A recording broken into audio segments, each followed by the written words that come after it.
그 인터넷 텔레비전 이 프로그램을 통하여 공부를 하고 있는 카바드 그 1시간 이상 그 비디오를 통하여 히브리 사람이 가르치는 토라 선생을 보면 앉아서 물큰 가지고 물 이만큼 떠놓고 가르치고 그러니까 예수님이 앉으셨다는 건 토라를 가르치는 어소리티를 말합니다. 그 다음에 제자들이 나온지라 예수님이 딱 제자들이 나온지라 이 말은 이 제자라는 말을 이 히브리 말로 탈미딘, 탈무드 이 제자라는 말입니다. 스튜던트. 그런데 오늘날 이 크리스찬리티 교회는요 제자의 개념을 다 잃어버렸습니다. 왜? 히브리 사상을 전부 3세기 콘스탄티노플 이후부터 전부 성경에서 히브리적인 것을 다 빼냈기 때문에 하나님의 말씀에 히브리적인 내용이 전부 다 빠져버렸습니다.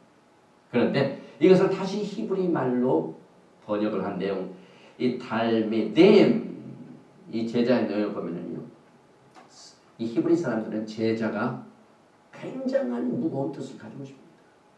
우리가 예수님의 제자가 다 돼야 되는데요. 제자가 뭡니까? 제자는요. 토라를 가르치는 선생님의 토라의 말씀을 배우고 learning.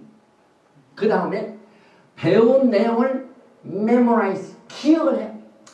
너는 마음을 다하고 뜻을 다하고 성품을 다하고 힘을 다하여 주 여호와 하나님을 사랑하고 내 자녀들에게 가르치고 앉았다 있었지 가르치고 이 가르치려면 먼저 배우고 난 뒤에 기억을 해야 되고 그 다음에 이것을 repeat 반복을 해야만 합니다. 그래서 반복에 마태복음, 마가복음, 누가복음, 요한복음 반복이 많죠. 또 이 토라에도 창세기, 출애굽기, 레위기, 민수기에 나온 내용이 데바림 이 신명기의 반복이 많습니다. 이것이 전부 탈무드 제자들이 걸어가야 할 이 길이 그렇게 패턴이 성경은 그렇게 쓰여져 있습니다. 그래서 우리가 자꾸 이 반복을 하는 이제 1년 이상 된 뒤에 우리가 이 데바림을 또 공부하고 되고 이 내용 에케를 또 공부합니다. 내년에. 그래서 이스라엘 백성들은 또 반복하고 또 반복을 해가지고 생활에 이것을 익힙니다. 그리고 난 뒤에 그 선생의 신앙생활에 그 생활 자체를 본떠서 미믹을 합니다. 그대로 흉내냅니다. 에뮬레이팅을 합니다. 이것이 제자입니다. 그래서 우리 하나님께서는 우리들에게 교회의 히브리 뿌리 사상을 다시 회복하고 토라를 회복하여 하나님이 원하시는 제자로 만들게 하여 지금 우리 대학교에서 토라를 가르칩니다. 제자들이 나와 그 말에도 이렇게 깊은 뜻이 있습니다. 이거 다 생각하면 벌써 1시간이 다 지나가 버립니다.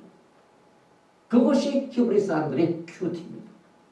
그리고 이 가르쳐 제자들이 가르치자면 이건 히브리 말로 야라, 야라가 토라 이 뜻입니다.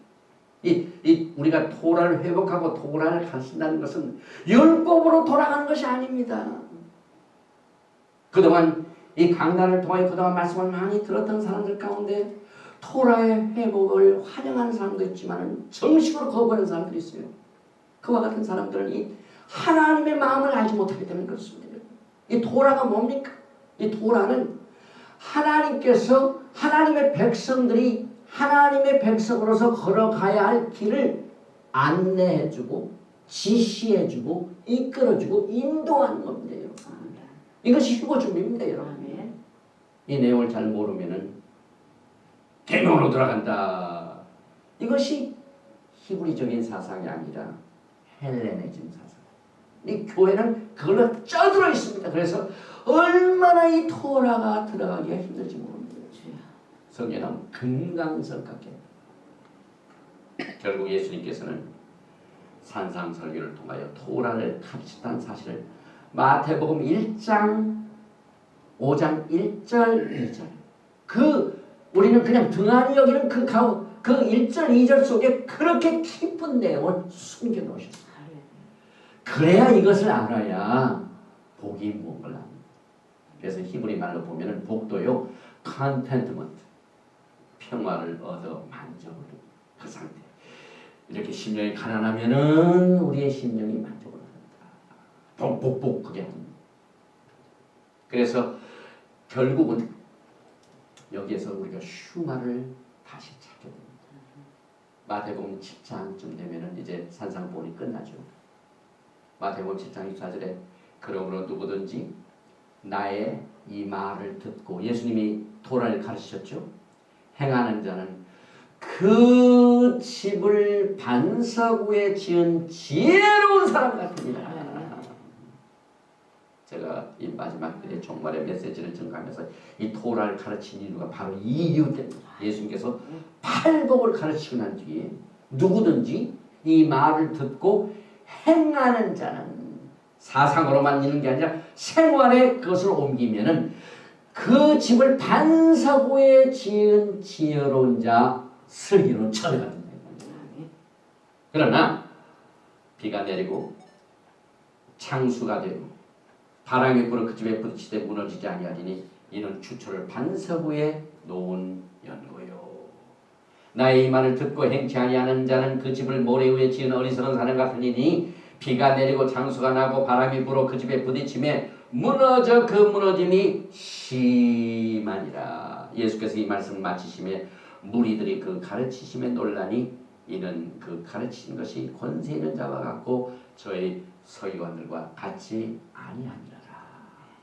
우리가 왜 토라의 회복이 필요합니까?